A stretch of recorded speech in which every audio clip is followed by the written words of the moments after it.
Hey guys, in this video I'll show you how to do the invite bar on Monopoly Go. So first go ahead and open up Monopoly Go right here. And all you need to do is come here at the bottom right. You'll see friends, okay? So you want to go ahead and click on friends here. And you'll see this option right here that says invite. Okay, this green option. All you need to do is click on this option.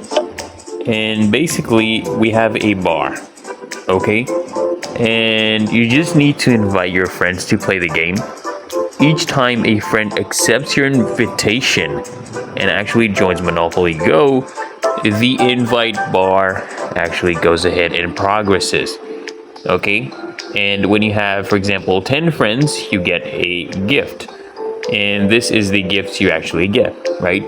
That is the prize you go ahead and win. So you just go ahead and invite people in. But otherwise, really that easy and simple. So I hope this guide provided value to you.